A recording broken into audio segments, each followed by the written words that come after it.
ሰላም ቤተሰቦች፣ ዛሬም ልክ እንደ ሁል ጊዜው ከስጦታ ጋር ለየት ያለ ፊልምን ይዘንላችሁ መጥተናል። ቪዲዮውን ላይክ በማድረግና ደስ ያላችሁን ሀሳብ ኮመንት ላይ በማስቀመጥ ለአምስት የተለያዩ ሰዎች የመቶ ብር ካርድ ስጦታን የምንልክ ይሆናል። ቀዝቃዛ በሆነው ምሽት ይሄ ከ100 ኪሎ በላይ የሚመዝን ያንሱ የተባለ ወጣት ሲሮጥ በማሳየት ፊልማችን ይጀምራል። እንደገመታችሁት ውፍረት ለመቀነስ ብሎ ሳይሆን ግን የሚሮጠው ለብዙ ጊዜ ፍቅረኛው የነበረችው ካንግሂ ከዚህ መንደር ውጭ ወደ ሌላ ከተማ ጠቅልላ ለኑሮ ልትጓዝ በመሆኑ ለአንዴና ለመጨረሻ ጊዜ የተቀጣጠሩበት ቦታ ሊሰናበታት እያመራ ሲሆን ለደቂቃዎች እንኳን ላለማርፈድም እያለከለከ የሚጥለውን ቀዝቃዛ የስኖ ዝናብ ተቋቁሞ ጸጥ ወዳለውና የቤተሰቦቿ ወደነበረው ሞቴል የደረሰ ሲሆን ኃይል እጥረት ያጋጠመ በሚመስል መልኩ ግን ውስጥ ሲገባ ክፍሉ በጨለማ ተውጦና ትታው ሄደች በሚመስል መልኩ እሷንም ቢሆን ውስጥ ላይ ሲያጣት ከልቡ ስለሚወዳትም የስልኩን ፍላሽ ላይ ታብርቶና ሊያለቅስ ደርሶ ደጋግሞ ካንግሂ በማለት ስሟን እየጠራ ለሰከንዶች ያክል ማፈላለጉን ቢቀጥልም ከርቀት ግን ካንግሂ ተደብቃ እያየችው ስለነበር እየሳቀችበት ከተደበቀችበት በመውጣት ሰላምታን አቅርባለት እጆቹን ጎትታ ወደ መኝታ ክፍል ልትወስደው ችላለች። ተቀምጠው ማውራታቸውን ቀጥለው ከንግግራቸው እኛም ብንሆን ከዚህ ቀደም በተደጋጋሚ ስለሚዋደዱ አብረው ወደ ሌላ ከተማ እንዲሄዱ ጥያቄ አቅርባ እንደነበር ብቸኛ አያቱን እዚህ ትቶ መሄድ ስለማይችል ግን አብሯት ለመሄድ ፈቃደኛ እንዳልሆነ ስንረዳ ታዲያው ላይ ያቆላመጠችው ዶጮ በማለት እየጠራች የአንሱ አይን አፋር እሷ ደግሞ በተቃራኒው ፈጣጣ ነገር በመሆኗ ሁሌ ማታ ማታ እሱን እያሰበች እንደምተኛ በመናገር ትታው ልትሄድ በመሆኑ ፊቱ ላይ ደስታ ባይታይም የስንብት በማለት ግን አሪፍ ጊዜን አብረው ሊያሳልፉ ችለዋል። ከጨረሱ በኋላ ታዲያ ከሁለቱም አንደበት ምንም ቃል ሳይወጣ አውቶቢስ ተራው ድረስ ከሸኛት በኋላ ለጥቂት ደቂቃዎች ተቀምጠው እየተያዩ ከቆዩ በኋላ ቻው ብላው ተሳፍራ ትታው ልትሄድም ችላለች። እይታችን በመቀጠል ከድፍን 15 ዓመታቶች በኋላ ወደፊት ይወስደንና ከ100 ኪሎ በላይ ይመዝን የነበረው ያንሱ ሰውነት ቅርጹን አስተካክሎና ሸንቃጣው ነው አምሮበት የሚታይ ሲሆን ከዚህ ከተማ ግን እስካሁን ለቆ ሳይወጣ መንደሩ ስለሚገኙ አርብቶ አደርና ገበሬዎች ልክ እንደ አገልጋይ በተለያየ መንገድ እየረዳቸውም ይገኛል። የተስተካከለ አቋሙና መልኩ አሁን ላይ በብዙ ሴቶች እንዲፈለግ ቢያደርገውም ልብ ውስጥ እስካሁን ላለችው ካንግሂ ሲል ግን ለ15 ዓመታቶች ከየትኛውም ሴት ጋር የፍቅር ግንኙነትን ጀምሮ አያውቅም ነበር። እይታችን ወደ ካንግሂ ጋር ሲወስደን ደግሞ ከተማረችበት ትምህርት ይልቅ እዚህ ከተማ ውስጥ ህይወትን ለማሸነፍ እየሞከረች ኮንስትራክሽን ሳይት ላይ ልክ እንደ ቀን ሰራተኛ ሆና እየሰራች ሲሆን አሁን ላይ ግን ድንገት አለቋ ለመልከፍ እየሞከረ ጾታዊ ትንኮሳን ሲያደርስባት ከሰራተኞች ፊት ለፊት ለራሷ ተከላክላና አዋርዳው ከስራዋ በፍቃዱ አቋርጣ ቦታው ለቃ መውጣት ስትጀምርና ክስተቱን የተመለከተች ጂዮንግጉ የተባለች አንዲት ሴት ግን ተከትላ ታስቁማት ዳይሬክተር በመሆን ሞመንት ዲዛይን ለተባለ ካምፓኒ እንደምትሰራና ከኛ ጋር አብረች ለመስራት ፈቃደኛ ከሆንሽ በማለት ቢዝነስ ካርዷን ብትሰጣትም ካንግሂ ግን ከዚህ ቀደም በተማረችበት በዚህ ስራ አመልክታ የነበረ ቢሆንም የተመረቀችበት ኮሌጅ ግን ስም ያለው ባለመሆኑና በቂ የሆነ የስራ ልምድ የለሽም ተብላ ውድቅ ተደርጋ ስለነበር አሁን ላይ ስለዛ ነገር ነግራት ትታት ልትሄድ ስትሞክር ዳይሬክተር ጂዮንግጉ ግን ወደ እነሱ ካምፓኒ እንድትመጣ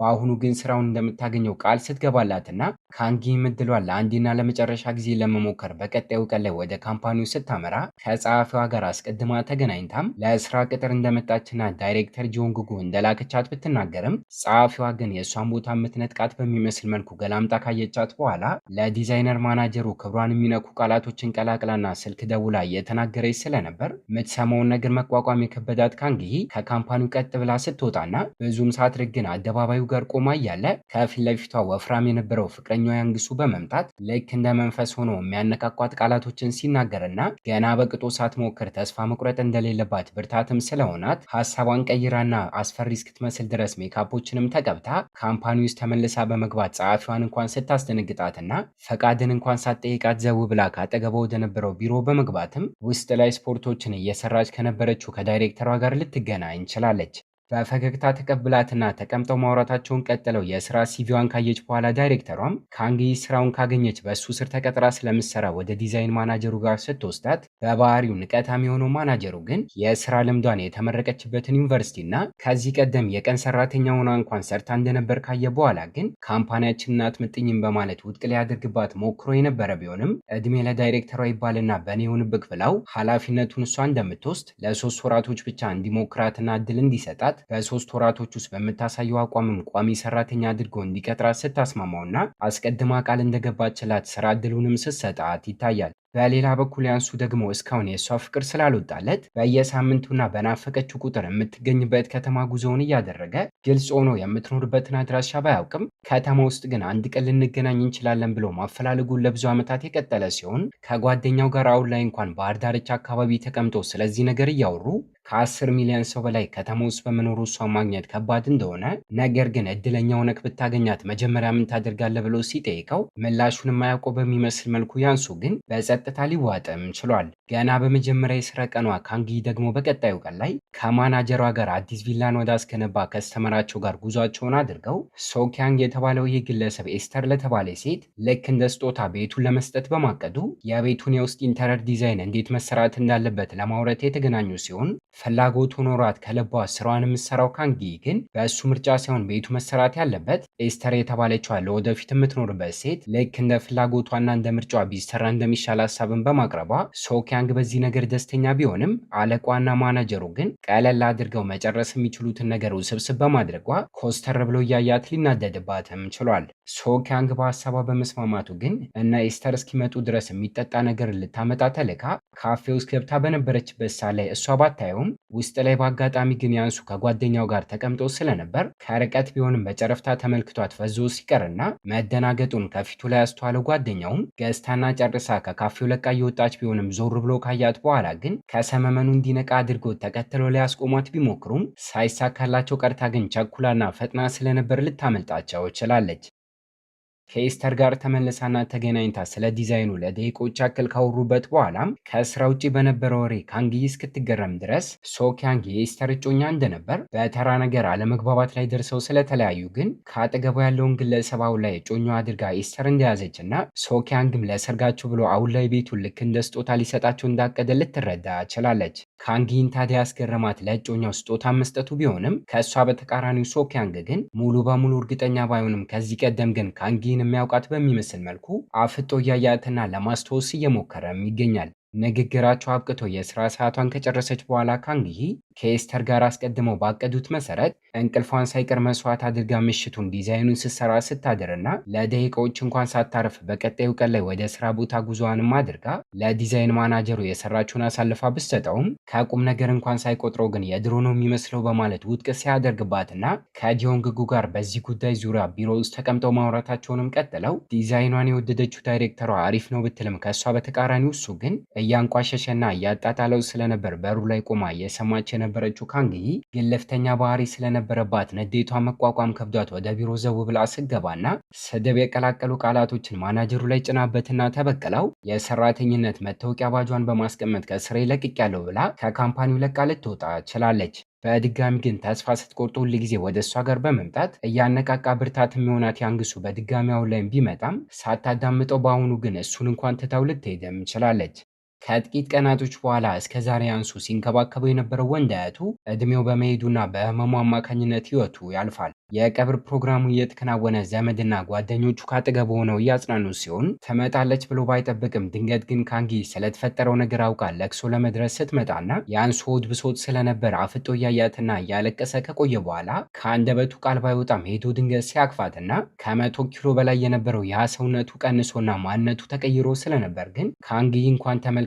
መለየት ከብዷት በድምፁ ነበር ያወቀችው። ተነፋፍቀው ቢቆዩም ከሱ ጋር በቅጡ ግን የቃላት ልውውጥን ሳያደርጉ ለሞቱ አያቱ የስንብት ቃላትን ተናግራ ድሮ ላይ እዚህ ከተማ ውስጥ እየኖረች ያለ ምርጥ ጓደኛዋ ከነበረችው ከባንጊዮላ አጠገብ ተቀምጣ ጥቂት ደቂቃዎችን የቆየች ሲሆን ከድሮ ጀምሮ አስቀድመውኑ ይጠሏት የነበሩ የሰፈሩ ነዋሪዎች ግን እየተቋቋሙ እሷን ማማታቸውን ሲቀጥሉና ድምፃቸውን ሳይቀንሱ ከፍ አድርገው እሷ እንድሰማ እያደረጉ ስለነበር ግን ካንጊ በተለይ ድሮ ላይ አብሯት ተምሮ የነበረ ሄዮኒዮ የተባለ ወጣት ግን እየሰደባት ስለነበር ንዴቷን መቋቋም ከብዷት ከተቀመጠችበት ተነስታ ይልቁንስ ከአጠገቡ የታ ስትቀመጥ ከጓደኞቹ ፊት ለፊት እስኪዋረድ ድረስ ድሮ ላይ የሰራቸውን ነገር እያወራች ስታዋርደውና ከአጠገቡ የነበረውን መጠጥ ተናዶ ቢደፋባትም ካንጊ ግን የመልስ ምት በሚመስል መልኩ እየበላ የነበረውን ምግብ ጭንቅላቱ ላይ ደፍታበት ለቃ ስትወጣና ጠርሙሱን ግን ወርውሮ ሊፈነክታት ደርሶ የነበረ ቢሆንም የሚወዳት ያንሱ ተከላክሎላት ግን በሀዘኑ ቀን ከእሱ ጋር ሳይቀር ሲጣላ ይታያል። ለተፈጠረው ነገር እሷን ጥፋተኛ አድርጋ እናቱ ጮኻበት፣ ያንሱ ደግሞ በተቃራኒው እየተከላከለላት ሁሉም ነገር ከተረጋጋ በኋላ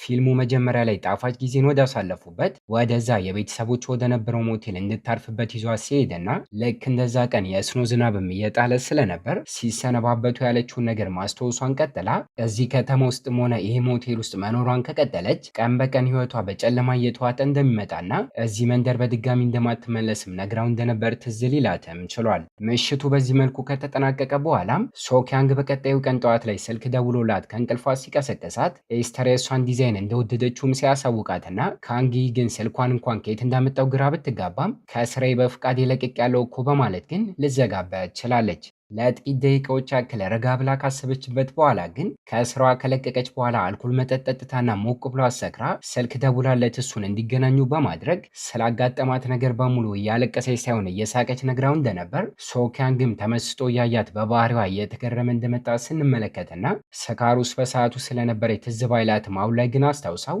ምን ማድረግ እንዳለባት እንኳን ግራ እየተጋባች ይገኛል። የዛኑ ቀን ላይ ግን ዳይሬክተሯ ስልክ ደውላላት ወደ ካምፓኒው እንድትመጣ አድርጋ ገና ስትገባ ከዚህ ቀደም አመናጭቃት የነበረችው ጸሐፊዋ አሁን ላይ ልክ እንዳለቃ ሽር ጉድ እያለችላት ሲሆን ካንጊ ግን ከቁም ነገር ሳትቆጥራት ከዳይሬክተሯ ጋር ተቀምጣ ማውራቷን ቀጥላ ከስራዋ እሷ ከለቀቀች በኋላ እነ ሶኪያንግ መጥተው እንደነበር ከዲዛይን ማናጀሩ የቀረበላቸውን ሁሉንም ዲዛይን ውድቅ በማድረግ ግን ካንጊ የሰራችውን ብቻ እንደሚፈልጉ እንዳሳወቁና በዚህ ምክንያት እሷ ብታናግረው እሺ እንደማትለው የገባው ዲዛይን ማናጀሩን ዳይሬክተሯን ተጠቅሞ ለማሳመን እንደሞከረ ስትረዳ ታዲያ አሁን ላይ እሱ ሳይቀር መጥቶ እውነተኛው ባህሪው የማይታወቅ በሚመስል መልኩ ጥሩ ሰው እንደሆነ እያስመሰለ ይቅርታ ጠይቋት ድጋሚ ወደ ስሯ ለመመለስ ፈቃደኛ ከሆነች ከዚህ ቀደም እንደነበረው ጊዜያዊ ሳይሆን ቋሚ ሰራተኛ አድርጎ እንደሚቀጥራት ቢነግራትም ቀብረር ብላ እያዳመጠችው ከቆየች በኋላ ካንጊ ግን በፈገግታ ፈቃደኛ እንደማትሆን ተናግራ ከቢሮ ለቃ ስትወጣ ይታያል። ከካምፓኒ ውጪ በመሆን በተቃራኒው ግን ከነ ኢስተር ጋር በመገናኘት ልክ እንደምትፈልገው ዲዛይኑን በግሏ ልትሰራላት የተስማማች ሲሆን ሰርጓ ቀን ላይ እንድትገኝ ኢስተር የምትሆን ትኬት ልትሰጣትም ችላለች። የሚወዳት ያንሱ ደግሞ ልክ እንደ ድሮ ከእሷ ጋር ስላልሆነና ደውሎላትም ሆነ ቀርቦ ሊያናግራት ስለማይችል በአንጌውል የተባለችዋን ጓደኛዋን ተጠቅሞ ደህንነቷን ለማረጋገጥ እየሞከረ ሲሆን ለለቅሶ በመጣችበት ቀን ላይ ዋሽታም ቢሆን እዚህ ካምፓኒ ውስጥ ነው የምሰራው በማለት ስሙን ነግራው ስለነበር ስለ ካምፓኒው አሁን ላይ አጣርቶ እዛ እንደማሰራ በማረጋገጡ ግን ችግር ውስጥ እንዳለችና የዋሸች እንደሆነ ሊገባውም ችሏል። የሳምንቱ መጨረሻ አካባቢ ታዲያ የሰርጉ ቀን ደርሶ ስለነበር ካንጊ ተገኝታ መልካም የትዳር ዘመን እንዲሆንላት ለኢስተር የተመኘች ሲሆን ከምትወደው ያንሱ ጋር ግን ራሷን ልክ እንደ ሙሽራ አድርጋ ስታገባው እንኳን በአይምሯ እየሳለች ይገኛል። ጥቂት ደቂቃዎችን ፕሮግራሙ ቦታ ላይ ቆማ ከቆየች በኋላ ግን ሶኪያንግ እሷ ጋር መጥቶ ማታ የተዘጋጀው የሰርጉ ቀውጢ ፕሮግራም ላይ ከእሱ ጋር አብራ እንድታመራ ግብዣን ቢያቀርብላትም እንደማችልና ሌላ ፕሮግራም እንደያዘች ያሳወቀችው ሲሆን ዛሬ የልደት ክብረ በዓል ቀኗ በመሆኑ ግን ከምትኖርበት መንደር ሁሌ በየዓመቱ አባቷ በዚህ ቀን ወደዚህ ከተማ እየመጣ ለሁለት ልደቷን ስለሚያከብሩ እምቢ እንዳለችው ስንረዳና ሶኪያንግ ካጠገቧ እንደራቀም ጓደኛዋ ባንጊዮል ስልክ ደውላላት ስለተለያዩ ነገር ማውራታቸውን ቀጥለው በወሬያቸው መሃል ግን ፍቅረኛው የነበረው ያንሱን ዛሬ ዘንጦ ከቤት ሲወጣ ተመልክታው እንደነበር ፍቅረኛ ሳይዝ አልቀረም ዴት ሊያደርግ ነው ብላ ስትነግራትና ካንጊ ፊት ላይም የቅናት ስሜት ይታይ ስለነበረ እስካሁን እንደምትወደው ስንረዳ ደቂቃዎችን እንኳን ሳታጠፋ ለሰላምታ በማለት ምክንያቶችን ፈልጋ እሱ ጋር እንኳን ስትደውል በአጋጣሚ በስልኩ መሃል አንዲት ሴትን ድምፅ በመስማቷ ከጓደኛ የሰማችው ነገር እውነት እንደሆነ ስታረጋግጥና የቅናትና የንዴት ስሜት ውስጥ እያለች አባቷን ቢሆን ደውሎላት ልደቷን ለማክበር የሚገናኙበትን ቦታ ቢነግራትም በአሁኑ ከአንተ ጋር ሳይሆን ከፍቅረኛዬ ጋር ነው ልደት የማክብረው በማለት ስትዋሸውና ጠንቅቆ የሚያውቃት አባቷ ግን ፍቅረኛ እንደሌለሽ አውቃለሁ፣ ፍቅረኛ ካለች አምጥተሽ አስተዋውቂኝ በማለት የሚገናኙበትን አድራሻ ሲልክላትና እንድታስረዳው እንኳን ሳይፈቅድላት ስልኩን ሊዘጋባት ችሏል። ከእሱ ጭቅጭቅ ለመላቀቅ ብላ በዚህ ምክንያት ከሶኪያንግ ጋር በመገናኘት ፍቅረኛ እንደሆን ካስመስል ብላ እንዲስማማ ያደረገችው ሲሆን አባቷ ወደሚጠብቃት አድራሻ ስትደርስም ከልቡ እንዲያምናት ብላ እጅ ላይ ተያይዘው ሲገቡ ውስጥ ላይ ግን ባልጠበቀች ሁኔታ ከአባቷ ይልቅ ተወደው የነበረው ያንሱን ስታገኘውና ሁለቱም በድንጋጤ ተፋጠው ሲቀሩ ይታያል። ሶኪያንግን በተለይ እሱ ሲመለከተው እይታችን ከ10 ዓመታቶች በፊት ወደ ኋላ ይወስደንና ካንጊ ወደምትገኝበት ከተማ እያመራ ያንሱ ማፈላለጉን ቀጥሎ እንደነበር ተሳክቶለትም አንድ ቀን ላይ ሱፐርማርኬት ውስጥ ተቀጥራ ስትሰራ እንዳገኛት ነገር ግን በሰዓቱ ካለቃዋ ጋር አለመግባባት ላይ ደርሳ ሊመታት እንኳን ደርሶ ስለነበር ውስጥ ላይ ዕቃ እየገዛ የነበረው ሶኪያንግ እንደተከላከልላትና ካንጊም ውጭ ላይ ቆሞ እያያት እንደሆነ ስታውቅ እሱ ጋር አምርታ ስኬት ውስጥ ባለመድረሷና እንዲሆና ስላያት ንዴት ውስጥ ገብታ ፈልጓት እዚህ ከተማ ተመልሶ እንዳይመጣ እንድትመጣ ነግራው እንደነበር፣ በስህተት ያንሱ ግን ከሶኪያንግ ጋር ፍቅረኛሞች ናቸው ብሎ እንደገመተና ከዚህ ክስተት በኋላ ከጓደኛው ጋር አውርቶበት እዚህ ከተማ ውስጥ እንዳሉ ወንዶች ሸንቃጣና ቆንጆ መሆን እንዳለበት አምኖ ጣፋጭ የሆኑ የሚያወፍሩትን ምግቦች መመገቡን አቁሞ ለእሷ የሚመጥናት አይነት ወንድ እስኪሆን ድረስ የሰውነት ክብደቱን እንደቀነሰ፣ በዚህ ምክንያት አሁን ላይ ፍቅረኛዋ ለመሆን ጥያቄን ድጋሚ ሊያቀርብላት ከአባቷ ጋር አቅደውበት እዚህ እየጠበቃት የነበረ ሲሆን ከሶኪዮንግ ጋር እጅ ላይ ተያይዛ ግን ልትመጣ ችላለች። ፊልሙ መጀመሪያ አካባቢ ሶኪዮንግም ቢሆን ከዚህ ቀደም የሚተዋወቁ መስሎት አፍጦ እያያት የነበረው ሱፐር ማርኬት ውስጥ አድኗት ስለነበረም ነው። ካንግሂ አሁን ላይ ከድንጋጤዋ መለስ ብላ ሶኪያንግን ግራ እያጋባችው ከቦታው ለቆ እንዲሄድ ካደረገችው በኋላ ስልክ ለአባቷ ደውላለት እየጮኸችበት ካወሩበት በኋላ ተስፋ ቆርጦ ወደነበረው ያንሱ ጋር ተመልሳ ምርታ ስታቅፈው ተቀምጠው ማውራታቸውንም ቀጥለው ለልደቷ ልክ እንደ ስጦታ የአንገት ሐብልን ከሰጣት በኋላ ከዚህ ቀደም ላቀረበችለት ሀሳብ ከእሷ ጋር ወደ ሌላ ከተማ አብሯት ሄዶ አብሯት ለመኖርም ፈቃደኛ እንደሆነ ከዓመታቶች በፊት ተቋርጦ ወደነበረው የፍቅር ግንኙነታቸው እንዲመለሱ በመጠየቅም እጆቿን አጥብቆ በመያዝ በፍቅር አይን እያያት ሊስማት ወደ እሷ ጋር መጠጋት ሲጀምርና ስልክ እናቱ ስለደወለችለት ግን ምቀኛ ሆኖበት ሳይሳካለት ቀርቶ ሲቋረጥ ከእናቱ ጋር አውርቶ ጨርሶ ሲመለስ ግን እስኪጨርስ ድረስ ካንግሂ እዛ መንደር ውስጥ ያሉ ነዋሪዎች እናቱን ጨምሮ ምን ያክል ይጠሏት እንደነበር፣ በተለይ እናቱ ሁለቱ አብረው እንዲሆኑ እንደማትፈቅድላቸው ካስታወሰች በኋላ ሁለታችን አብረን ልንሆን አንችልም በማለት የአንገት ሐብሉን መልሳለት ትታው ለመውጣት ስትሞክርና የቆረጠለት በሚመስል መልኩ ያንሱን ቢሆን አስቆሟት ለ15 ዓመታቶች ያክል እንዳደረገው በድጋሚ እሷን መጠበቁን እንደማይቀጥል ቢያሳውቃትም ዞር ብላ እንኳን ሳታየው ትታው ስትሄድና ከቤቱ ለቃ ከወጣች በኋላ ግን ስታለቅስ ይታያል። ከደቂቃዎች በፊት እናቱ ደውላለት የነበረው ከአዲሱ ባሏ ጋር ተጣልታ ስለደበድባትና ፖሊስ ጣቢያ ስለሆኑ ሲሆን በካንግሂ ጉዳይ ተናዶ የነበረ ቢሆንም ገና ቦታው ላይ እንደደረሰ ግን ተደብድባ እንኳን ባሏ ላይ ክስ ለመመስረት ፈቃደኛ ባለመሆኗ የበለጠ በዚህ ነገር ሊናደድም ችሏል። ከዚህ ክስተት በኋላ ሁለቱም የራሳቸውን ሕይወት እየኖሩ ድፍን 1 ዓመት ተቆጠረ። ከዚህ ቀደም ስራ ልትሰጣት ሞክራ የነበረችው ዳይሬክተር ጂዮንግጉ ከምትሰራበት ሞመንት ዲዛይን ካምፓኒ በፍቃዷ በመልቀቅ ሶኪያንግ እና ካንግሂ ተጨምረውበት ሶስቱ በጋራ የሞቴል ማረፊያ ቦታዎችን የሚገነባ ተቋምን የመሰረቱ ሲሆን በአንዳንድ ነገሮች ኤስተርም እያገዘቻቸው ከካንግሂ ጋር በተለይ የግል ጉዳይም እያወሩ ልክ እንደ ጓደኛሞች እየሆኑ መጥተዋል። ልቡ በሚወዳት ሴት እስካሁን ተሰብረው የሚገኘው ያንሱ ደግሞ ሰፈራቸው ውስጥ የሟች አያቱ የነበረውን አነስ ያለ ክሊኒክ ከአዲሱ ባለቤቷ ጋር አውርታበትና አቅዳ እናቱ ለመሸጥ ከጫፍ በመድረሷ ከመጠን በላይ ተናዶ ከእሷ ጋር በዚህ ጉዳይ መጨቃጨቅ ሲጀምር ከመሞቱ በፊት ወንድ አያቱ እንዳይሸጥ አስጠንቅቆትም ስለነበር ስለዚህ ጉዳይ ቢነግራትም ፈቃደኛ ሆና ልታዳምጠው እናቱ ባለመቻሏ ግን ከእሷ ጋር ሳይቀር ተጣልቶ ከመኖሪያ ቤቱ ለቆ ሊወጣም ችሏል። አንድ ቀን ላይ በአጋጣሚ ታዲያ ካንግሂ ከሶኪያንግ ጋር አሮጌውን ሞቴል ለማደስ ተስማምተው አስቀድሞ ለመጎብኘት ወደዛ አምርተው ስለነበር ሊፍት ውስጥ ሊገቡ ሲል በአጋጣሚ ውስጥ ላይ ከዚህ ቀደም ለቅሶ ፕሮግራሙ ቦታ ላይ ጭንቅላቱ ላይ ምግብን ደፍታበት የነበረውና ሄዮንዮ የተባለው ግለሰብ ከአንዲት ሴት ጋር አሪፍ ጊዜን እያሳለፈ ስለነበር ተያይተው ከቦታው ለቆ በመውጣት ወደ ቀድሞ መንደሩ ከተመለሰ በኋላ ከጓደኞቹ ጋር ተሰብስቦ ባር ውስጥ በአጋጣሚ አንሱም ስለነበር ዛሬ ከፍቅረኛው ጋር ሩም ይዘው አሪፍ ጊዜን አሳልፎ እየወጣ እያለ ካንግሂን የምትሆን ከአንድ ወንድ ጋር እዛ እንዳያትና ያላረጋገጠውን ነገር ወንዶችን እየቀያየረች አሪፍ ጊዜን እያሳለፈች ነው በማለት ሲሳደብ ያንሱ ይህንን ነገር መቋቋም ከብዶት በድጋሚ ከሱ ጋር ሲጣላም ይታያል።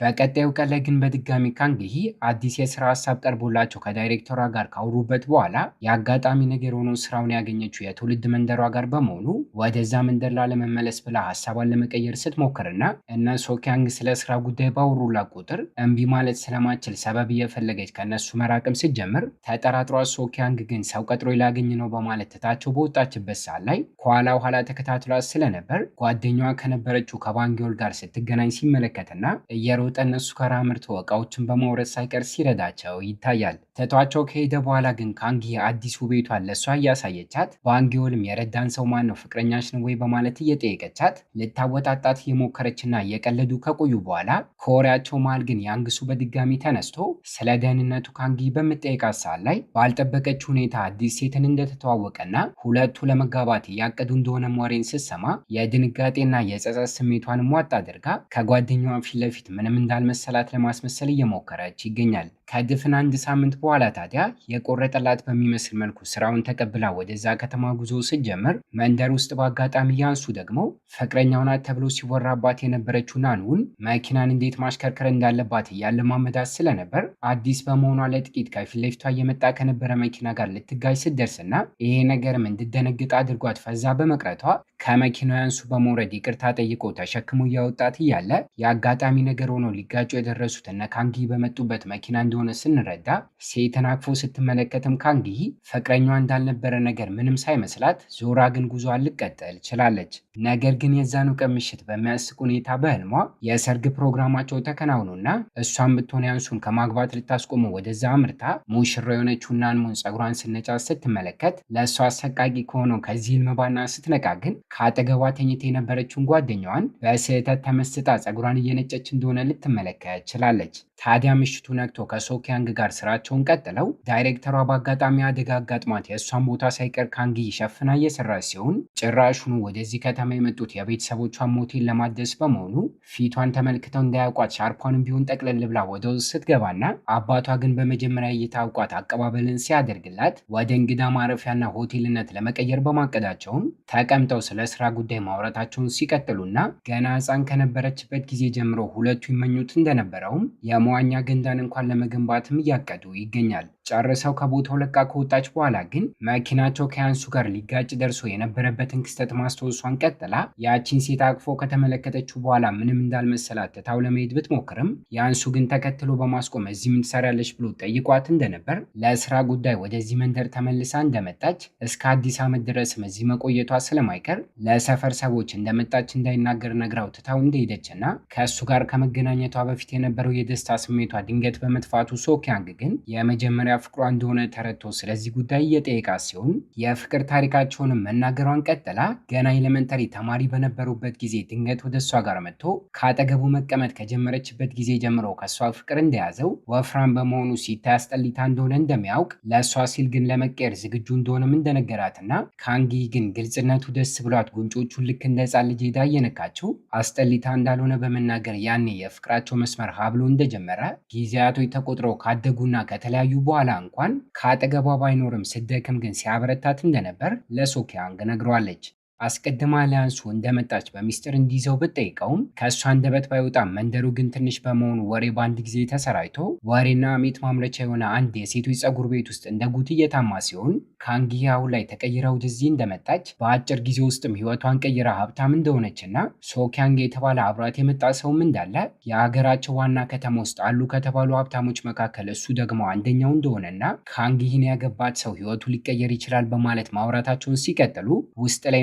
በረችው የአንሱና ጆሮ ጋር ይሄ ነገር ሊደርስም ችሏል። ሊያድሱት የመጡትን ሞቴል ከመጠን በላይ ካንጊ የምጠላው በሚመስል መልኩ ከተማው ትንሽ በመሆኑ ከሱ የተሻለ ማረፊያ ቦታን ባያገኙም እዛ ላለማደር ብላ ግን ከሶኪያንግ ጋር እየተሰቃዩ ሲሆን የዛኑ ቀን ላይም ለብቻዋ በመሆን የአንሱ አያት ወደ ነበረው ክሊኒክ ጉዞ ስታደርግና ፍቅረኛው ናት ተብሎ እየተወራባት ያለችው ናንሙን ነርስ በመሆን እያገለገለች ውስጥ ላይ ስታገኛት ከስተመርም ስለመሰለቻት ከንግግራቸው እኛም ብንሆን ቦታው የእንስሳት ሕክምና ተቋም እንደሆነ ስንረዳና ሐሳቧን ቀይራ እናቱ ሽጣው ስላልነበር አሁን ላይ እየሰሩበት እንደሆነ ሊገባን ችሏል። በተመሳሳይ ሰዓት ላይ እሱ ወደ ክሊኒኩ እየመጣ እያለ በመንገዱ ላይ ሶኪያንግን እግሯ ላይ ጉዳት ያጋጠማትን ውሻ ተመልክቶ ሲረዳት አይቶ የእንስሳት ሐኪም በመሆኑ ተጋግዘው ሲረዷትና ወደ ክሊኒኩ ሳይቀር ያንሱ ይዟት ሲያመራ ካንጊ ከቦታው ለቃ ሄዳ ስለነበር ግን ከናኑ ጋር እየተነጋገሩ እያለ በተመለከተው የቪዲዮ ቅጂ አማካኝነት ከደቂቃዎች በፊት ካንጊ እዚህ እንደነበረች በማወቁ እስካሁን እንዳረሳችሁ ገብቶት እየዞረና እየፈለጋት ሲሆን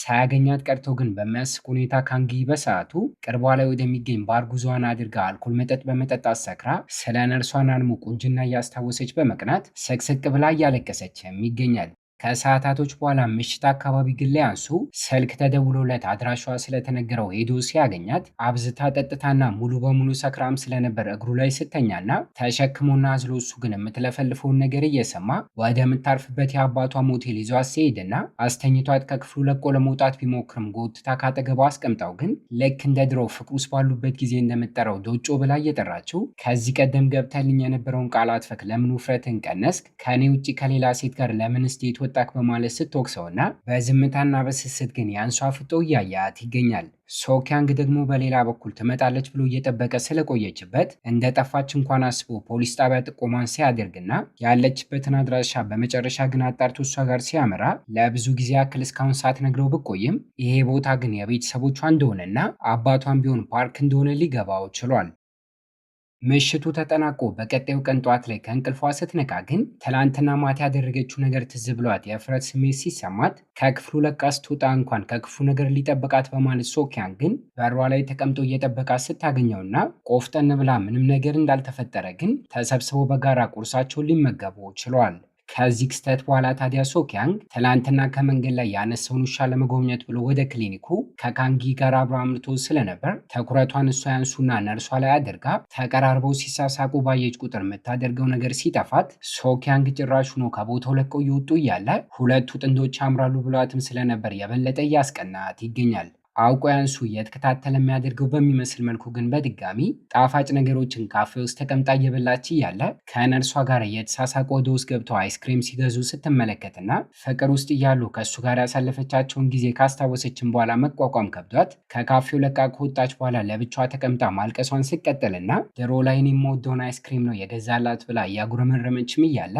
ከርቀት ተመልክቷት ያንሱ ወደ እሷ ጋር መጥቶ ስለነበር በጣም ነው የተቀየርከው ብላው እንዲያስረዳት እንኳን ሳፈቅድለት ትታው ስትሄድና እስከ ማታ ድረስ ግን እሷ ሳታየው ከኋላ ኋላዋ እየተከተለ ዞር ባለች ቁጥር እየደበቀ ደህንነቷን ለማረጋገጥ ሲሞክር ማልቀሷን አቁማ ስላልነበር ግን ከፊት ለፊቷ ሶኪያንግ መጥቶ መነጽር ሲያደርግላትና ይህ ክስተት ደግሞ በተራው እሱን እያስቀናው ይገኛል። ነገር ግን ቅድም ከነርሷ ጋር ካፌ ውስጥ በገቡበት ጊዜ ካንጊን አስታውሶ የምትወደውን አይስክሬም ገዝቶላት ስለነበር የምታርፍበት ሆቴል ጉዞውን አድርጎ ስትመጣ እንዲሰጧት ሊሰጣቸው ችሏል። ለቀጣዮቹ ጥቂት ቀናቶች ያክል እዚህ በምትቆይበት ጊዜ ውስጥ ግን የድሮ ጓደኞቿ እንኳን ደህና መጣች በማለት ፕሮግራም አዘጋጅተው አቀባበል ሲያደርጉላት ያንሱም አብሯቸው ሆኖ ሲያግዛቸውና ከእነሱ ጋር ባወራችበት ሰዓት ካንጊም ከዓመታቶች በፊት ከመንደሩ ነዋሪዎች የተሻለ ህይወትን ለመኖር የምትወደውን ሰው ትታ ወደ ሌላ ከተማ ጉዞ አድርጋ የነበረ ቢሆንም እዚሁ መንደር ውስጥ ጓደኞቿ ግን ቆይተው ከሷ በላይ ደስተኛ ሆነው እንደጠበቋት ስትረዳ ነርሷን ደግሞ የታመመ ከብትን ለማዳን ተቻኩላ መኪና መንዳት ስለማችል ግን በእሷ መኪና ጭና በመውሰድ ስትረዳትና ካንጊ ፍላጎቱ ባይኖራትም ነገር ግን ልክ እንደ ጓደኛ እየሆኑ ሲመጡም አንድ ቀን ላይ ጭራሹኑ የተዘጋጀ ተለቅ ያለ ፕሮግራም ስለነበር የሰፈሩ ሰዎች በሙሉ ተሰብስበው ካንጊን ያንሱና ስትመለከታት ከድሮ ጀምሮ በመካከላቸው ጥሩ መግባባት ስላልነበር አውቃ ነርሷን እያቀፈቻት ለልጅ የምትሆኝ ሴት በማለት ስታስቀናትና ካንጊን ይሄ ነገር ማናዷት እሷን ብትሆን አውቃ ሶኪያንግን ስራ ጨርሰው ከዚህ ቦታ ለቀው እስኪሄዱ ድረስ ፍቅረኛ እንደሆን ካስመስል ልትለው ችላለች። ለካንጊና ለያንሱ ይሄ ነገር ግን ዳግም አብረው እንዳይመለሱ እንቅፋት ሆኖባቸው የሚወራው ነገር እውነት እንደሆነ ሁለቱም አምነው ሲቀበሉ በተለይ ያንሱ ከነርሷ ጋር ያለው ግንኙነት ከስራ ባልደረባና ከጓደኝነት የዘለለ ነገር እንደሌለው ለመናገር ቢሞክርም ካንጊ ግን ጆሮዋን ሰጥታ ልታዳምጠው አልቻለችም። የተዘጋጀው ፕሮግራም የተጠናቀቀ መምጣቱን ሲቀጥል ግን የእሱ እናት አዲሱ ባለቤቷን ከሌላ ሴት ጋር ተመልክታው ግርግሮችን መፍጠር ሲጀምርና ካንጊን ክስተትን በጥቂቱም ቢሆን ስለ ራሱ የድሮ ታሪክ እንድታስታውስ ሊያደርጋት ችሏል። ካንጊ በነርሷ ያንሱ ደግሞ ፍቅረኛዋ ነው ብሎ ባስበው በሶኪያንግ እየተቀናኑ ከቆዩ በኋላ አንድ ቀን ላይ የሟች አያቱን የመቃብር ቦታ ሁለቱ አምርተው እየጎበኙት እያለ ገና ተማሪ በነበረችበት ጊዜ ከእሱ አያት ጋር ያወራችውን ማስታወሷን ቀጥላ የጋብቻ ሁለት ቀለበቶችን ከሰጣት በኋላ ብቸኛ የልጅ ልጁ ያንሱ ወደፊት የሚያገባትን ሴት እሱ መመልከት ስለማይችል ፍቅረኛ በሚይዝበት ጊዜ አረጋግጠች ስጩ በማለት ሰጥቷት እንደነበር ትዝ ካላት በኋላ ከነርሷ ጋር እጮኛሞች ናቸው ብላ በማሰበው አሁን ላይ አውጥታ ስትሰጠውና የአያቱን መልእክትን ቢሆን ስታስተላልፍ እዚህ መንደር ተመልሼ የመጣሁት በዋነኝነት ለስራ ብቻ ብዬ ሳይሆን ፍቅረኛ እንደያዝክ በማውቅበት ሰዓት ላይ የምትመጥንክ እንደሆነች ለማረጋገጥ ነበር። አሁን ላይ አብራችሁ እንደምትሄዱ ስለገባኝ ቀለበቱን ሰጥቻለሁ በማለት ፈገግ ብላ ስትሰናበተውና ዞር ብላ ግን እያለቀሰች ጉዞዋን ስቀጥል ያንሱም ቢሆን ስለ አያቱና ከእሷ ጋር እስከዛሬ ስላሳለፈው ጊዜ አስታውሶ ከፊቱ ላይ እንባውን በመጥረግ ሮጦ ተከትሎ ከኋላ ሲያቅፋትና እስከዛሬ ስትርቀው የነበረው የአያቱን መስፈርት አላሟላም ብላ በማሰቧ በመሆኑ ስላልተረዳት ይቅርታ ሲጠይቃት ተቀምጠው ማውራታቸውንም ጀምረው ከእሱ ጋር ለመሆን አሁንም ቢሆን የፈቃደኝነትን ምልክት ሳታሳየው በተደጋጋሚ ስለ አያቱ ምርጫ እያወራች ስለነበር እስክደነግጥ ድረስ ቀለበቱን ወደ ውሃ ውስጥ ወርውሮ ሲጥለውና ጨዋበት ግን ውሃ ውስጥ ገብታ ለማውጣት እየሞከረች እያለ ተከትሎ አስቁሟት ከነርሷ ናኑ ጋር ምንም አይነት ግንኙነት እንደሌለውና እንደማይወዳት ሲነግራት ያልጠበቀችው ነገር በመሆኑ ደንግጣ ውሃ ውስጥ ሳይቀር ስትወድቅም ይታያል። ከውሃ ውስጥ አውጥቶና ጃኬቱን አልብሷት እየተጓዙም እያለ ስለ ሁለቱ የሚናፈሰው ሐሰተኛ ወሬ የመንደሩ ነዋሪዎች በአይምሯቸው የፈጠሩት እንደሆነም ነግሯት ስለነበር ተለያይተውና ተመልሳ ቤቷ ከገባች በኋላ ከተሰማት ከፍተኛ የደስታ ስሜት የተነሳ እንቅልፍ እንኳን አልወስድም እያላት ይገኛል። ከቀጣዩ ቀን ጀምሮ ታዲያ ግስጥ ብለው የፍቅር ግንኙነትን እሱ ቢፈልግም ነገር ግን መጀመር ስለማይችሉ የልብ ጓደኛሞች ሆኖ እንዲሞካከሩ እሷ ሀሳቧን አቅርባ ደስተኛ ባይሆንም ያንሱም ቢሆን ግን የተስማማ ሲሆን ከጥቂት ሰዓታቶች በኋላ ክፍሏ ውስጥ ሆና ግን ጣፋጭ አይስክሬሞችን እየበላች ያለው ወደ እሷ ጋር በመምጣት እሷ በበላችበት ማንኪያ ለመብላት ሲሞክርና ከፍቅረኛ ውጭ ጓደኛ እንደዚያ አያደርግም በማለት ማንኪያውን አልሰጥም ስትለው ግን እቅፍ ውስጥ ጎተት አድርጎ በማስገባት ፍቅረኛ እንድትሆኝ ነው የምፈልገው ሲላትና ፈዛ በቀረችበት ድንገት ስሟትም ሳታስቆሞ ቀርታ ወደ ጋለ የፍቅር ስሜት እየተቀየረ እያለ ግን መቀኛ ሆኖባቸው አባቷ የሚጠጣ ነገርን ይዞላት በመምጣቱ ገና ድምፁን ስትሰማው እንዲደበቅ አድርጋው ክፍሏ ሳታስገባው ወጥታ ማናገሯን ስቀጥልና ሶኪያንግም ቢሆን ስለ ሁለቱ ባለማወቁ መጥቶ ለመግባት ቢሞክርም ከክፍሏ እሱንም ቢሆን ግን ስታባርረው ይታያል። ከዚህ ክስተት በኋላ ግን አሁንም ግንኙነታቸውን ግልጽ አድርገው ሳይወስኑበት ቀርተው አንድ ቀን ላይ በድጋሚ ተቀምጠው እያወሩ ያለ እስከ ዛሬ እሱ ስለማያውቀው ስለ እናቷ ታሪክ ማውራቷን ቀጥላ ከሞተው ከእሱ አባት ጋር ድሮ ላይ ሁለቱ በፍቅር ወድቀውና ትዳራቸው ላይ መማገድ ጀምረው እንደነበር አንድ ቀን ላይም ተያይዘው ለመጥፋት እንዳቀዱና እቅዳቸው ሳይሳካ ቀርቶ ግን ጉዞ ላይ ያሉ የመኪና አደጋ አጋጥሟቸው ሁለቱም በዛ ቅጽበት ህይወታቸው እንዳለፈ ከድሮ ጀምሮ በዚህ ምክንያት አሁን ድረስ የእሱ እናትም ባሏን በእሷ እናት ምክንያት ስለተነጠቀች ካለ ጥፋቷ ቢሆንም እስከዛሬ ግን እንደምጠላት ልትነግረው ችላለች። እውነታውን ካወቀው በኋላ እንኳን ሶኪያንግ ደግሞ ካንጊ በአጋጣሚ ለስራ ጉዳይ ወደዛ ከተማ ተመልሳ አምርታ ስለነበር የሰፈሩ ሰዎች ፍቅረኛሞች እንደሆኑ ስለሚያስቡ ሶኪያንግ ማስመሰሉን ቀጥሎ ከያንሱ ፊት ለፊት በተለያውቆ ስልክ እያዋራት አስመስሎ የበለጠ እሱን ማስቀናቱን ሲቀጥልና ስራዋን ጨርሳ ተመልሳ ወደዚህ መንደር ከመጣች በኋላ እንኳን ፍቅረኛው እንድትሆንና ስለ ግንኙነታቸው ግልጽ እንዲያወሩበት በጠየቃት ሰዓት ላይ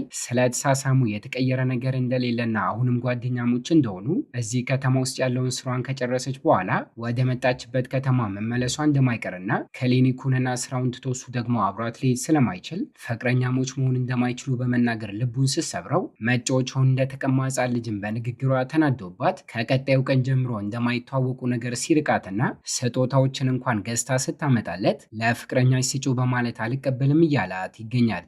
ሶኪያንግና እሱ ግን በእሷ ጉዳይ ለተያያዙ በሚመስል መልኩ ተሽሎ ለመገኘት ባገኙት አጋጣሚ ሁሉ እየተፎካከሩ ሲሆን ካንጊ ወደፊት ስለምሰራው ቤቷ ማውራት ሲጀምር እንኳን አስቀድሞውን የተናደደባት ያንሱ አንድ ቀን ተሳክቶላት ሰርታው ከሚስቴና ከልጄ ጋር መጥቼ መርቋለሁ ሲላትና ተናዳበት በተራዋ ደግሞ የሶኪያንግን እጅ አጥብቃ በመያዝ የዴት ቀጠሮ ዛሬ እንዳለባቸው ተናግራ ትታው ስትሄድም ይታያል። ምሽት አካባቢ ግን ኤስተር ልጠይቃቸው እዚህ መጣ ስለነበር ከሶኪያንግ ጋር ባር ውስጥ ተቀምጠው ሲጎራረሱ በመመልከቱ ፍቅረኛ ኖሮት ካንጊ ላይ ሊጫወትባት መስሎት እሱ ጋር በማምራት እነግራታለሁ በማለት ማስፈራራት ቢጀምርም ፈገግ ብላ ያየችው ኤስተር ራሷ ግን ጣቷ ላይ ያለውን ቀለበት በማሳየት ከእሱ ሳይሆን ከሌላ ሰው ጋር ባለትዳርና ነፍሰ ጡር እንደሆነች ስትነግረው አለመግባባቱ ተፈቶ ትታቸው ከሄደች በኋላ ግን ሁለቱ ወንዶች አብረው እየጠጡ ሰካር ውስጥ ገብተው ለካንጊ ማን ነው የሚገባው ብለው እያወሩበትም ይገኛል። ለእሷ ጥሩ ሆኖ የተገኘው ሰው አብሯት ይሁን በማለትም ያንሱ ሁሌ በየቀኑ ማታ ማታ እንደሚጸልይላት ሲናገር ከቆየ በኋላ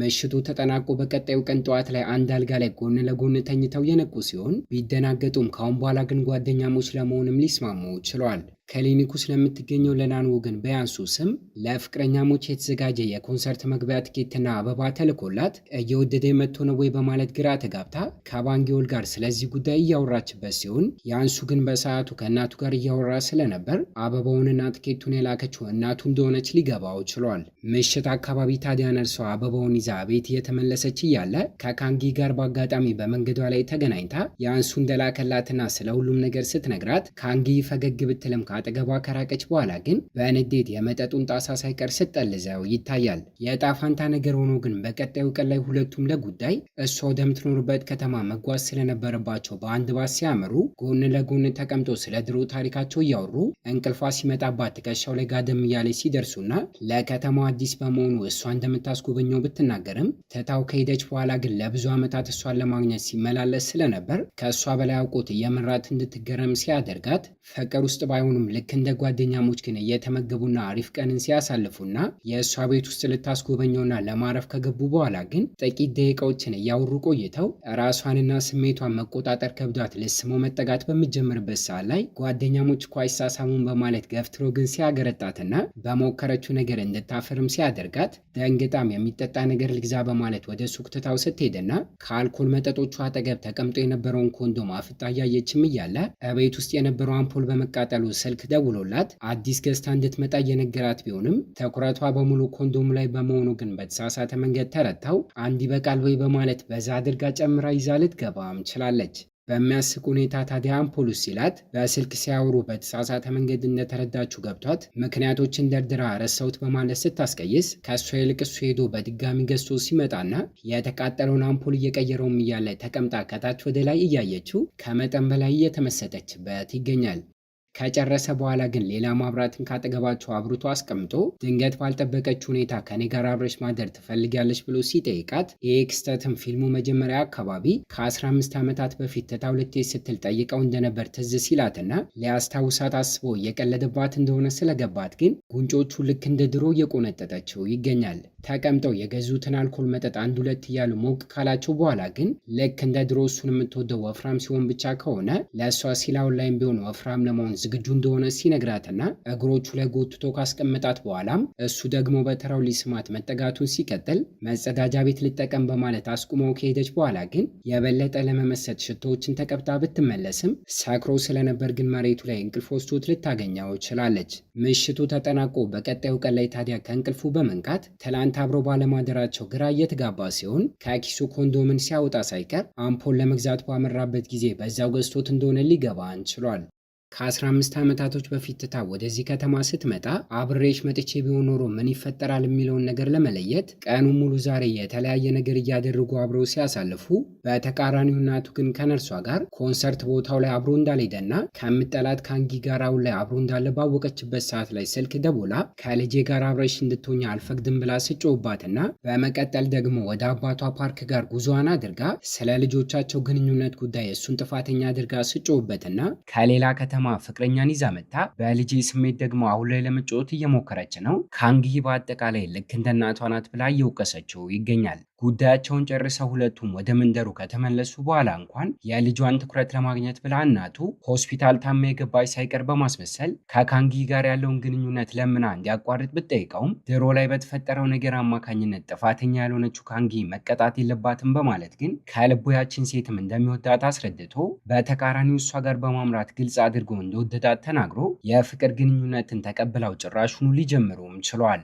ቀናቶች እየተቆጠሩ በመጡ ቁጥርም ስልክ ሲደውላት እንኳን እናቷ አኩርፋ ሳታነሳለት ስቀር ግንኙነትን እንደጀመሩ ያላወቀው ሶኪያንግ ደግሞ ከእሷ ጋር ከተተዋወቀ ጀምሮ ጊዜያቶች ሲቆጠሩ የምርም እየወደዳት መጥቶ ስለነበር ሰፈር ውስጥ የሚገኙ ሰዎች በተሰበሰቡበት ሰርፕራይዝ ፕሮግራምን አዘጋጅቶ ተንበርክኮ ቀለበትን በመያዝ የማስመሰል ሳይሆን የምርም ፍቅረኛው እንድትሆን ጥያቄን ቢያቀርብላትም ከሰዎቹ ፊት ለፊት እምቢ ብላ እንዳይዋረድ ምሽት አካባቢ ለብቻቸው እንዲገናኙ አድርጋ ግን ልትቀበለው እንደማትችልና ልቧ ሌላ ሰው ጋር እንደሆነ ልትነግረውም ችላለች። ጥያቄው ውድቅ እንደተደረገበት ስለዚህ ነገር ታዲያ ለኤስተር እየነገራትና እየሳቀችበት ቢሆንም በቻለችው አቅም ኤስተርን ብትሆን ግን ልታጽናናው እየሞከረች ይገኛል። እቃዎችን ለመግዛት ሾፒንግ አብረው በወጡበት ሰዓት ግን ውስጥ ላይ ባለቤቷን ከርቀት ከሌላ ሴት ጋር ተቃቅፎ ተመልክቶት ኤስተር የልብ ጓደኛው በመሆኗ የማገጠባት መስሎት ሄዶ ሲጣላውና ባልጠበቀው ሁኔታ ግን በኤስተር አማካኝነት የአክስቱ ልጅ እንደሆነ ሲረዳ፣ ነገር ግን በቀጣዩ ቀን ላይ የሰፈሩ ሰዎች ከያንሱ ጋር አብራ ለመሆን ብላ የሶኪያንግን የጋብቻ ጥያቄ ውድቅ እንዳደረገችበት ማውራት ጀምረው ለሁሉም ነገር ጥፋተኛ አድርገው ካንጊን እየወቀሷትና እየሰደቧት ስለነበር ብቸኛ ሴት ልጁ ስትወቀስ የተመለከተው አባቷ እንዲገናኙ አድርጎና ተጨንቆላት ከያንሱ ጋር ያለሽን ግንኙነት አቁሚ ብሎ ሊመክራትም ችሏል። ገና ተማሪ ከነበሩበት ጊዜ ጀምሮ ሁለቱም ግን ልባቸው ውስጥ ያለው ፍቅር ለአንድም ቀን እንኳን ሳይጠፋ በመቆየታቸው ከቤተሰቦቻቸው የሚቀርብላቸውን ጥያቄ ሊቀበሉ አልቻሉም ነበር። ካንጊ ግን በአጋጣሚ የዛኑ ቀን ላይ ከኤስተር ጋር መኪና ውስጥ ፓርኪንግ ቦታው ላይ ቆሞ እያለ ዘመዴ ናት ካላት ሴት ጋር ኤስተር ባለቤቷን ሲማግጥ ተመልክታው እስከዛሬ አታሎ ሲጫወትባት እንደነበር ገብቷት ልቧ ሲሰበርና ነፍሰ ጡር ብትሆንም የሆድ ህመም አጋጥሟት ግን ሕክምና ቦታ ልትወሰድ ችላለች። ካንጊ ግን የዛኑ ቀን ላይ ወደ ቤቷ ተመልሳ ከድሮ እቃዎቿ መካከል አንድ አሻንጉሊትን በአጋጣሚ አግኝታ ይሄ ክስተት ረስቶ የነበረውን የድሮ ህይወቷን እንድታስታውስ አድርጓት ከዚህ ጋር ተመሳሳይ የሆነ የመጫወቻ አሻንጉሊትን የእናቷ መኪና ጭስ ማውጫ ውስጥ በአጋጣሚ ሰንቅረው እንደነበር የዛኑ ቀን ላይ ታዲያ በዛ መኪና ከያንሱ አባት ጋር ከከተማው ለቀው ለመጥፋት እየተጓዙ እያለ አደጋ አጋጥሟቸው ህይወታቸው በማለፉ አደጋው ያጋጠመው እሷ በሰነቀረችው አሻንጉሊት እንደሆነ ስታስብና ይሄ ክስተትም እናቷንም ሆነ የምትወደውን ሰው አባት እንደገደለች እንድታምን አድርጓት የጥፋተኝነት ስሜት ተሰምቷት እያለቀሰች ይገኛል። ከዚህ በላይ ደብቀው መቆየት እንደማችል ስለገባትም ከያንሱ ጋር ምሽት አካባቢ እንዲገናኙ አድርጋ እኔ መጥፎ ሰው ነኝ አውቄ ባይሆንም ነገር ግን አባትህ የሞተው በእኔ ምክንያት ነው ብላ ያስታወሰችውን ነገር በሙሉ ስታሳውቀው ፊቱ ላይ ድንጋጤ ስሜት እየታየበትም የሚናገረው ነገር እንኳን ጠፍቶ ትቷት ሲሄድና ስለዚህ ነገር ምሽቱንና ቀኑን ሙሉ እያስበበት ከቆየ በኋላ ግን እጆቿን እንደያዘ ወደ ፖሊስ ጣቢያ አብረው እንዲሄዱ አድርጎ ስለ አደጋው ቀን ፋይሉ እንዲከፈት አድርጎ በድጋሚ ሲመረመርና ከጠበቀችው በተቃራኒው ግን አደጋው የተፈጠረው ጭስ ማውጫ ውስጥ በከተተችው አሻንጉሊት አማካኝነት ሳይሆን በሰዓቱ በነበረው የአየር ጸባይ እየጣለ በነበረው በረዶ አማካኝነት ከተማው በጉም ተሸፍኖ መመልከት ከብዷቸው እንደሆነ ስትረዳና ያንሱም ቢሆን አቅፏት ከጸጸት ስሜቱ እንድትላቀቅ ሊያደርጋት ችሏል። በፊልሙም የመጨረሻ ትዕይንት ላይ ይቅርታ አድርጋላት አሁንም ቢሆን ልትቀበላት ፈቃደኛ ባትሆንም እጆቿን አጥብቆ እንደያዘ ግን ወደ እናቱ ጋር ይዟት ሄዶ ከልባቸው ሁለቱ እንደሚዋደዱና እንደማይለያዩ ሲያሳውቃት ካንጊ የምትሆን ጥፋተኛ ባትሆንም ከእናቱ እግር ስር ተንበርክካ ግን ለሁሉም ነገር ይቅርታ ስትጠይቃትና ሆስፒታል ብትገባም ልጇ ምንም ነገር ሳይሆን አገግማ የወጣችው ኤስተር ግን ከማገጠባት ከባሏ ጋር ያላትን ግንኙነት አቋርጣ ከጎኗ ሆኖ የሚረዳት አዲስ አጋርን ለማግኘት የተለያዩ የብላይንድ ዴት ቀጠሮችን ስታደርግና ሶኪያንግም ቢሆን ልክ እንደ ጓደኛ ካጠገቧ ሆኖ እየረዳት ይገኛል። ታዲያ ቀስ በቀስ ቢሆንም ጊዜያቶች ፈጅቶባቸው ግን ካንጊ እዚህ ከተማ ተመልስ የመጣችበትን የስራዋን ጉዳይ ከሶኪያንግ ጋር አብራ በመሆን የሆቴሉን ስራም ቢሆን ስጨርሰው ኮስታራና ቁጡ በሆነው ባህሪው አማካኝነት ድሮ ላይ ይጠሏት የነበሩ የሰፈሩ ሰዎችም ቀስ በቀስ አሁን ላይ እየለመዷትና እየተቀበሏት ሲመጡ ካንጊም ካንሰር በሽተኛ የሆነውን አባቷን ሕክምናዎችን እንዲያደርግ እየረዳችውና ከድሮ ጀምሮ የልጅነት ፍቅሯ ከነበረው ከያንሱ ጋር እዚሁ ከተማ ውስጥ ለመቆየት ተስማምታ ፍቅራቸውን ሲቀጥሉ እያየን እይታችንን እዚህ ላይ እናበቋለን። ቤተሰቦች ይህንን ለመሰለ ምርጥ ፊልም ስንት ላይክ ይገባል? ከተመቻችሁ ላይክ እና ሰብስክራይብ፣ ካልተመቻችሁ ደግሞ አስተካክል በማለት ሀሳባችሁን ኮሜንት ላይ ቁጭ እያደረጋችሁ ልክ እንደዚህ ለየት ባለ በሌላ ፊልም በቀጣይ እስክንገናኝ ቸር ያቆየን።